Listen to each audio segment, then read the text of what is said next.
Hello guys, कैसे हो आप सभी लोग। तो दोस्तों आज हम उस कार की बात करने जा रहे हैं जिसने भारत को एसयूवी का मतलब बताया। जी हाँ, मैं बात कर रहा हूँ मारुति सुजुकी ब्रेजा की। लेकिन आज हम पुरानी ब्रेजा की बात नहीं, आज हम बात करेंगे उस आने वाली तूफान की, उस नई ब्रेजा की जो अभी कपड़ों में लिपटी हुई सड़कों पर चुपके चुपके घूम रही है और जिसकी भाई जासूसी फोटो यानी स्पाई शॉट्स रातों रात बाकी कंपनियों की नींद उड़ा रहे हैं। अगर हम अगले कुछ महीनों में 10 से 15 लाख रुपए खर्च करने के लिए सोच रहे हैं तो रुक जाइए। ये वीडियो आपके लाखों रुपए और बाद का पछतावा दोनों बचा सकता है। आज हम उस हर एक तस्वीर, हर एक खबर और हर उस अफवाह का भाई राज खोल देंगे जो कि नए ब्रेजा के बारे में बाजार में अभी चल रहा है। लेकिन यकीन मानिए, जो जानकारी आज मैं आपके लिए लेकर आया हूँ वो सुनने के बाद शायद आप अपना बुकिंग अमाउंट वापस मांग लें या फिर आपकी पुरानी कार कुछ दिन और चलाने का फैसला ले लें। सबसे पहले बात करते हैं उन तस्वीरों की जो हाल ही में सामने आई हैं। कार पूरी तरीके से काले कपड़ों में ढकी हुई थी, मगर कहते हैं ना, इश्क और मुस्क छिपाए नहीं छुपते, वैसे ही नई ब्रेजा के राज भी नहीं छुपे। सबसे बड़ा धमाका जो इन तस्वीरों ने किया है वो है इसके गियर लीवर को लेकर। ध्यान से सुनिएगा क्योंकि ये सीधा आपके हाईवे के सफ़र पर असर डालेगा। जासूसी तस्वीरों में साफ देखा गया है कि गियर लीवर पर 5 नहीं बल्कि 6 नंबर लिखे हैं। इसका मतलब है कि नई ब्रेजा में अब आपको 6 गियर वाला मैनुअल गियर बॉक्स मिलने की पूरी उम्मीद है। अब आप पूछेंगे कि भाई गियर बढ़ने से क्या फ़ायदा होता है, तो मैं आपको बताता हूँ। ये एक बहुत बड़ा बदलाव है। जब आप हाईवे पर 100 या 120 की रफ्तार पर चलते हैं तो 5 गियर वाली कार का इंजन ज़्यादा शोर करता है, ज़्यादा आरपीएम पर चलता है और ज़्यादा तेल भी पीता है। लेकिन छठा गियर आते ही इंजन शांत हो जाएगा, आरपीएम नीचे आ जाएगा और आपकी कार मक्खन की तरह तैरेगी। और सबसे बड़ी बात यह है कि माइलेज में जो उछाल आएगा वो आपकी जेब को बहुत पसंद आएगा। अब जरा बाहर की डिज़ाइन पर नज़र डालते हैं जो उन काले कपड़ों के पीछे से झांक रहा है। सामने की तरफ सबसे बड़ा बदलाव बम्पर और ग्रिल में देखने को मिल रहा है। पुरानी वाली प्लास्टिक की भारी भरकम क्लेडिंग को हटाकर अब साइड में एक पतली और स्लीक काली पट्टी दी गई है। ये सुनने में छोटी बात लगती है, मगर इससे कार का पूरा साइड प्रोफाइल बदल गया है। अभी ज़्यादा साफ सुथरी और प्रीमियम लग रही है। कुछ लोग तो इसे अभी से ही मिनी रेंज रोवर जैसा लुक बता रहे हैं। पीछे की तरफ देखें तो वहाँ भी कहानी बदल चुकी है। आज के ज़माने का सबसे हॉट फीचर यानी कनेक्टेड टेल लैम्प अब ब्रेजा में भी अपना जलवा दिखाएगा। एक छोर से दूसरे छोर तक जलती हुई वो लाल रोशनी रात में कार को एक अलग ही पहचान देगी। ये सिर्फ स्टाइल नहीं है, ये एक स्टेटस सिंबल बन चुका है जो अब आपको ब्रेजा में भी मिलेगा। सड़क पर जब ये कार ब्रेक मारेगी तो इसकी लाइटों का पैटर्न किसी का भी ध्यान खींचने के लिए काफ़ी होगा। तस्वीरों को थोड़ा गहराई से देखें तो बोनट की लाइनों में बड़ा बदलाव साफ नज़र आता है और बोनट पहले से ज़्यादा उठा हुआ और मस्कुलर है। ये कार का असली एसयूवी वाला बनावट देता है। पहियों के डिज़ाइन यानी एलॉय व्हील्स को भी पूरी तरीके से बदल दिया गया है। जो नया डिज़ाइन सामने आया है वो बहुत ही जटिल और देखने में महंगा लगता है। कार के किनारे वाले हिस्से में जो बदलाव हुए हैं वो हवा के दबाव को कम करने और कार को तेज़ रफ्तार में स्थिर रखने के लिए किया गया है। बम्पर के निचले हिस्से में भी बदलाव किए गए हैं ताकि खराब रास्तों पर भी चलते समय कार के निचले हिस्से को नुकसान ना पहुंचे। ये सब बदलाव केवल दिखावे के लिए नहीं है, बल्कि इनके पीछे एक बहुत बड़ी इंजीनियरिंग छुपी हुई है। मगर इन सब दिखावटी बातों से ज़्यादा ज़रूरी वो खबर है जो सीएनजी वालों के लिए किसी वरदान से कम नहीं है। अब तक सीएनजी कार लेने का मतलब था डिक्की भूल जाओ, सारा सामान पिछली सीट पर या गोद में रखना पड़ता था। मगर नई ब्रेजा में आपको कुछ लीक हुई रिपोर्ट्स, तस्वीरें इशारा कर रही हैं कि मारुति अपनी नई तकनीक का इस्तेमाल करते हुए सीएनजी टैंक को कार के नीचे फिट कर सकती है। जी हाँ, बिल्कुल सही सुना आपने, टैंक नीचे और डिक्की पूरी तरीके से खाली। और अगर ये सच साबित होता है तो ब्रेजा सीएनजी सेगमेंट में एक तरफा राज करेगी। आप अपने परिवार के साथ लंबा सफ़र कर पाएंगे और सामान रखने की कोई किचकिच नहीं होगी। ये होता है असली प्रैक्टिकल अपडेट जो एक आम आदमी की ज़िंदगी आसान बनाता है। अब दरवाज़ा खोलकर अंदर चलते हैं क्योंकि असली वक्त तो आप यहीं बिताने वाले हैं। अंदर की तस्वीरों में एक बड़ी फ्लोटिंग टच स्क्रीन साफ दिखाई दे रही है। ये 9 इंच वाली नहीं बल्कि उससे भी बड़ी 10 इंच से ज़्यादा की स्क्रीन लग रही है जो आपने मारुति की महंगी गाड़ियों में देखी होगी। इसका फ़ायदा ये है कि नेविगेशन देखना और गाने बदलना अब और भी आसान होगा। इसके अलावा गर्मियों के लिए एक ऐसा फीचर आने की चर्चा है जिसकी मांग सबसे ज़्यादा थी, वेंटिलेटेड सीट्स। जी हाँ, आगे की सीटों में ठंडी हवा आने का इंतजाम हो सकता है। भारत की गर्मी में जब आप पसीने से तरबतर होकर कार में बैठते हैं तो ये फीचर किसी ऐसी से कम नहीं है। ये छोटी छोटी चीज़ें ही हैं जो कार को वैल्यू फॉर मनी बनाती हैं। रिपोर्ट्स के मुताबिक एक और जो बहुत बड़ा बदलाव हुआ है वो है पैनारोमिक सनरूफ का जुड़ना। जासूसी तस्वीरों में कार की छत पर लगा हुआ वो बड़ा शीशा साफ दिखाई दे रहा है। ये बदलाव उन युवाओं और परिवारों के लिए है जो सफ़र के दौरान थोड़ा ज़्यादा खुलापन चाहते हैं। सनरूफ के जुड़ने से कार के अंदर का माहौल पूरी तरीके से बदल जाता है। ये अब केवल एक बजट कार नहीं रह गई है, बल्कि ये अब एक लग्जरी की तरफ कदम बढ़ा रही है। साथ ही केबिन के अंदर जो रंग इस्तेमाल किए गए हैं उनमें भी बदलाव हुआ है। अब आपको अंदर ज़्यादा गहरे और प्रीमियम रंगों का मेल देखने को मिलेगा। जो कार को जल्दी गंदा होने से भी बचाएगा और देखने में भी शानदार लगेगा। सीटों की बनावट में भी सुधार किया गया है ताकि लंबी यात्रा के दौरान आपकी कमर को पूरा सहारा मिले। ये बदलाव उन लोगों के लिए बहुत ज़रूरी है जो अपनी कार को लेकर शहर से बाहर लंबे सफ़र पर जाते हैं। तकनीक के मोर्चे पर जो बदलाव हुए हैं वे आपको दंग कर देंगे। सबसे बड़ी चर्चा एडास यानी एडवांस ड्राइवर असिस्टेंट सिस्टम को लेकर है। रिपोर्ट्स बता रही हैं कि मारुति ने इस बार सुरक्षा के मामले में कोई भी समझौता नहीं किया है। कार के आगे और पीछे जो सेंसर लगाए गए हैं वे इसे अपने आप ब्रेक लगाने और सड़क पर अपने लेन में रहने में मदद करेंगे। ये एक ऐसा बदलाव है जो भारतीय सड़कों पर सुरक्षा की परिभाषा बदल देगा। इसके साथ ही एक और फीचर जो तस्वीरों में पकड़ा गया है वो है 360 डिग्री कैमरा। कार के चारों तरफ कैमरे लगाए गए हैं जिससे आप अपनी कार के अंदर बैठकर ही बाहर का हर कोना देख सकते हैं। भीड़ भाड़ वाले इलाके में पार्किंग करते समय बदलाव आपके लिए वरदान साबित होगा। अब आपको अपनी कार को खरोच लगने की चिंता नहीं करनी पड़ेगी। एक और भाई आधुनिक बदलाव है हेड अप डिस्प्ले यानी HUD, यानी कि चालक को रफ्तार या नेविगेशन देखने के लिए बार बार अपनी गर्दन नीचे नहीं करनी पड़ेगी।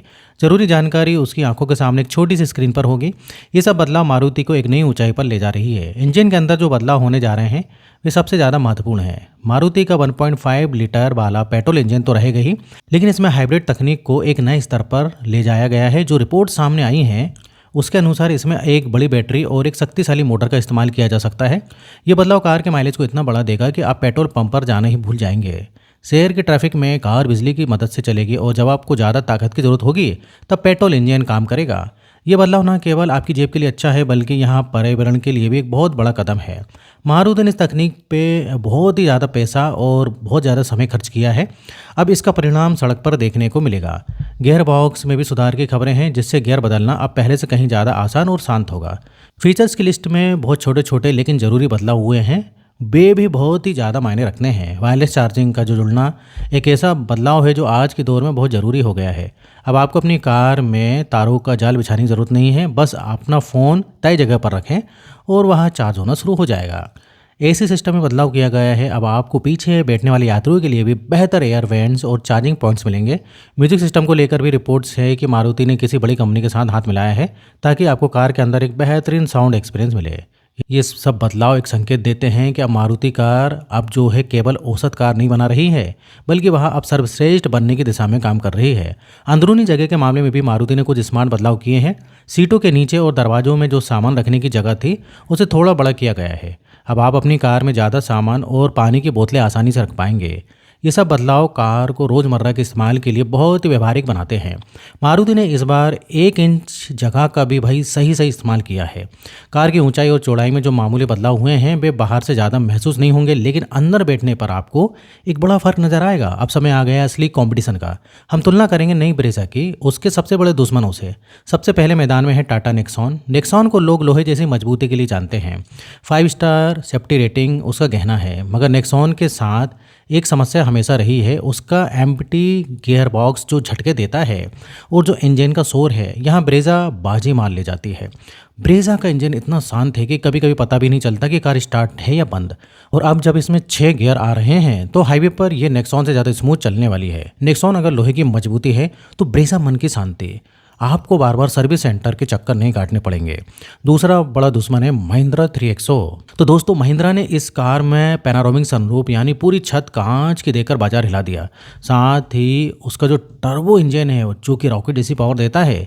यहाँ ब्रेजा को थोड़ी दिक्कत हो सकती है। ब्रेजा में शायद आपको पैनारोमिक सनरूफ ना मिले, भाई छोटा सनरूफ मिले। मगर रुकिए, हर चमकने वाली चीज़ सोना नहीं होती। बड़ा सनरूफ यानी ज़्यादा गर्मी अंदर आना और एसी पर ज़्यादा लोड। ब्रेजा यहाँ समझदारी दिखाती है, वो आपको माइलेज देती है। जहाँ 3XO पेट्रोल पीने में माहिर है वहीं ब्रेजा पेट्रोल सूंघकर चलती है। अगर आपका चलना ज़्यादा है तो ब्रेजा आपकी जेब का ख्याल रखेगी, जबकि 3XO आपको पावर का मजा देगी मगर खर्चे के साथ। तीसरी टक्कर है हुंडई वेन्यू और किया सोनेट से। ये गाड़ियाँ चलती फिरती इलेक्ट्रॉनिक्स की दुकान है। इनमें फीचर्स की भरमार है, एडास, पावर सीट, क्या नहीं इनमें। लेकिन नई ब्रेजा अब इस मामले में पीछे नहीं रहने वाली। खबरों की माने तो नई ब्रेजा में भी आपको एडास यानी एडवांस ड्राइवर असिस्टेंट सिस्टम मिल सकता है।